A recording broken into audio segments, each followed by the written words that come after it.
बस भगवान के श्री चरणों में बैठ करके वही दो प्रेम के आंसू निकाल दें। और आपको एक बात बताऊं, आंसू वही निकलते हैं जहां पर प्रेम होता है।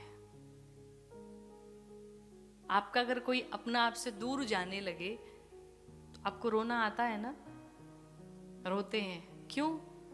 क्योंकि आपको उससे बहुत लगाव है, आप उसे अपने आंखों से दूर नहीं करना चाहते, इसलिए आपकी आंखों से आंसू निकलते हैं। क्या कोई घर के बगल से जा रहा है उसके लिए भी रोते हैं? फिर क्यों नहीं निकलते आंसू? क्योंकि आपको उससे लगाव नहीं है, आपको उससे प्रेम नहीं है। लेकिन अगर अपना कोई जा रहा है, अगर अपने की बात आती है जिससे हम बहुत प्रेम करते हैं, उसके लिए ही आंसू निकलते हैं। तो भगवान के लिए भी आंसू तभी निकलेंगे जब हमें भगवान से प्रेम हो जाएगा। कभी ऐसा हुआ है आपके जीवन में कि कभी आप बैठे हो और अचानक आपको भगवान की बड़ी याद आने लगे, प्रभु कब मुझे मिलेंगे, कब मुझे दर्शन देंगे आप, मुझे आपकी बड़ी याद आ रही है? कभी ऐसा हुआ है?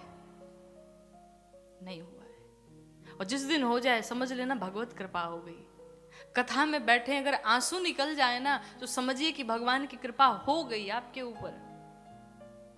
कभी भगवान को निहारते हुए आंसू निकल जाए, समझना भगवान की कृपा हो गई। ये आंसू ऐसे नहीं निकल सकते, ये आंसू यहां से निकलते हैं। और जिस दिन आपका मन निर्मल हो जाएगा, जिस दिन भगवान से प्रेम हो जाएगा, उस दिन ये आंसू निकल जाएंगे।